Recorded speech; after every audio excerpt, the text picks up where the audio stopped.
What makes a great performance? I don't know. As much as I seek to categorize, catalog, illustrate, calculate, inspect and vivisect every aspect of framing, blocking, movement, dialogue, plot and personality, there's this one area of filmmaking that remains ever so elusive.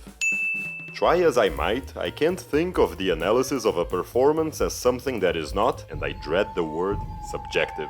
Everyone went crazy in love with Angela Bassett in Wakanda Forever, and I thought she used too much mouth and too many dramatic pauses. It has always been our policy to never trade vibranium under any circumstance. I thought Austin Butler was extraordinary as Elvis. A friend of mine thought he was awful and fake. How do you argue with that? Incorrect. If you measure the slight contraction of his left buccinator and compare it to that of the real Elvis, you'll find a correspondence of 96% and 3/4. I'd actually love to see someone do that kind of thing. If there was one actor I'd have imagined to be a consensus, it would have been Daniel Day-Lewis. He's so perfect he runs the risk of making his co-stars look bad in comparison. But Jim Emerson thinks he overacts. Once again, dramatic pauses came into attack. With these people. I can find no sure way to measure what constitutes a great performance. So in this video I'm simply going to talk about some acting moments I think are truly great. I'll try to pinpoint explanations why and see if we can get something like a great performance compass or something. I make you laugh, I'm here to fucking amuse you. Why not start off with a giant?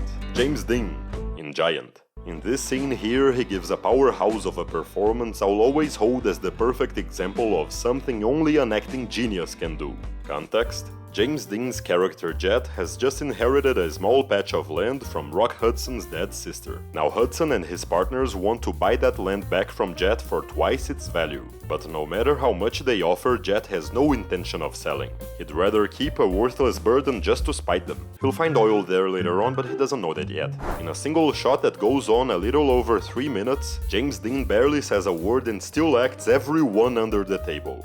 Just observe him. She wanted to give you something. I know she did. The way he sits lying down, the way he plays with his rope, the way he looks from one person to the other, how he raises his eyebrows, smiles, fidgets. Check this out. Jet knows full well Rock Hudson always hated him. When this guy lies that Hudson wants what's best for Jet, Dean gives the smallest of reactions to state, "Yeah, sure." He wants to see to it that you get something really worthwhile. Well, now, This is 0% an actor acting. This is a real person existing. He's not waiting for his cue. He is simply in the moment. He looks genuine and spontaneous, as if there wasn't one studied action coming from his body. Everything's just happening. No wonder he only made 3 films and became a legend. And I didn't even mention the way he speaks. I don't know what to say. To build upon what Dean gives us and add the subject of line delivery, let's move over to another one of the greatest actors of all time.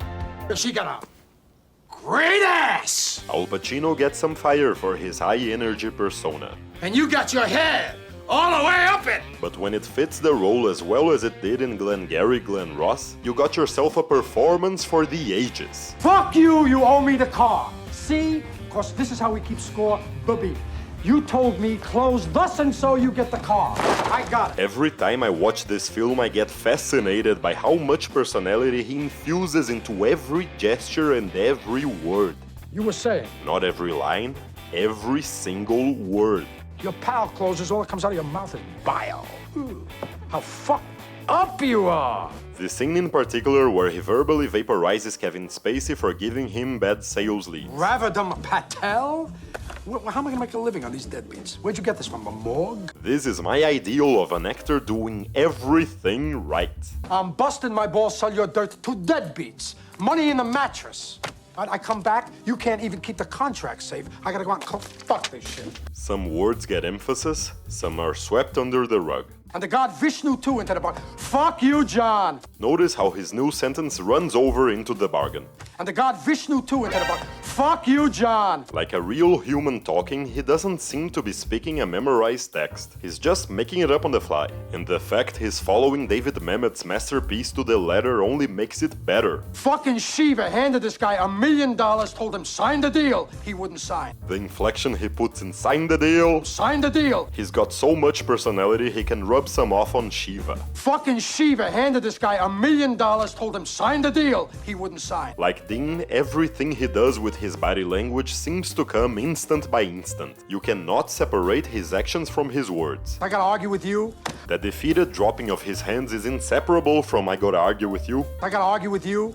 I gotta knock heads with the cops. I'm busting my balls, sell your dirt to deadbeats. That wavy motion of his head is inseparable from busting my balls. I'm busting my balls. Lines and actions are the same thing for Pacino. I gotta knock heads with the cops. He is like a maestro conducting the words of the writer.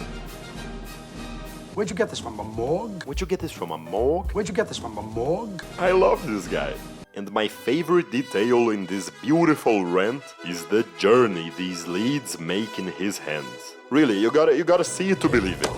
Okay, give me the shit. Ready? Let's go. Right hand, both hands. Right, left. Right, both, left, right. Left, right. Both, right. Split them up. Both, left, right, floor. Get your breath, cause it's time for round 2. Right, both, split, both, left, right, left, split, left, right, and floor.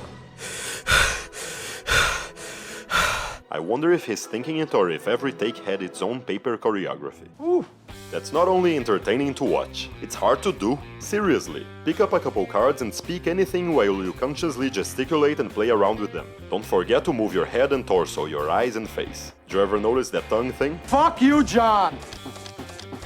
Choose just one of these and it's a challenge. Take all of them at once and it's the stuff of genius. You know your business, I know mine. Your business being an asshole. No doubt, no shame, no social shackles. He moves the way the human body was built to move. I'm waiting for the new leads. To control yourself with such flow is either inborn or the result of years of practice, or of a hostile work environment. Oh, fuck you! Fuck the lot of you! Fuck you all! Hostile work environment. Exactly. Here's another acting moment detail I adore. Joe Pesci in Goodfellas. I want to talk about these 10 seconds here. Dance the fucking drink back here. Hello, prick. Hey, what's that movie that Bogart made? Which one? The one where he played a cowboy. Only the one. The Oklahoma Kid. Oklahoma Kid. Shane. Oklahoma Kid. That's me. See how he can't decide what his hands should do with his cards.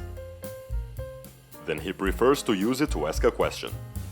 Now, the way Pesci says Shane here. Shane? Oklahoma Kid. Shane. Oklahoma Kid. Look, I'm the most hyperbolic person on planet Earth, but I am not exaggerating here. How he says Shane is one of my favorite acting moments of all time. Shane. I'd have given him the Oscar just for the way he delivered that one word. Shane. And because his speech is short.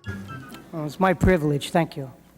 He wants the name of a movie. Hey, what's that movie that Bogart made? Which one? He's given it, and Robert De Niro guesses an obviously wrong second option. Shane? Oklahoma Kid. Shane. Oklahoma Kid. It's such a clear mistake, likely a joke, that it's not even worth addressing. So Pesci simply interrupts his flow, gives that "ya fucking kidding me" intonation, and continues like nothing happened. Shane? Oklahoma Kid. Shane. Oklahoma Kid. It's such a real-life moment. Your friend pulls your leg and you figure it's not even worth a conversation. Just the briefest of the regions. Shane? Oklahoma Kid. Shane. Oklahoma Kid. It's not in the script because Scorsese prefers to let actors improvise. So this is definitely an ad-lib, and I wish more movies had moments that feel so natural like this one. Shane. Anyone thinks I'm making too much of a small thing? Here's an even smaller one. William Wyler's Jezebel has another one of my favorite acting moments. Henry Fonda's uptight gentleman of a character is breaking up with Bette Davis, as coldly as he can. She finds it insulting and slaps him. His reaction? He clenches his jaw. Bye, Julie. I find this tiny thing chilling. There's so much anger he's holding back and he lets it out with the most restrained of actions. The extreme opposite of Ricky Roma, and perfect in its own case. A different human, a different manner of moving and speaking. This detail could have come from Fonda, it could have come from Wyler, or from the script itself. What matters is that it's there on screen. Bye, Julie. It doesn't matter if a performance is low-key or showy. What makes it great is the little things, like this, and this, and this, and this. I've said many times that a great director makes a movie feel like a full world that lives and breathes. Like there are many stories in this world and we happen to be witnessing one of them. When the camera is not shooting these people, these locations, they continue to exist and work and prosper. Being a little figurative. In a way, a great actor does the same. Dean and Pacino, Pesci and Fonda. They're not playing characters in scenes saying their lines. They're humans full of life who react in ways nobody else can. And when they open their mouths, out comes truth. Not lines, but truth. Alright, so we got shot in the foot. What is it, a big fucking deal? And that's my take on what makes a great performance. What do you think? And tell me in the comments which acting moment stands out for you. And don't be like Patel? Sign the deal. Sign the deal. That is, like and subscribe and consider joining my Patreon.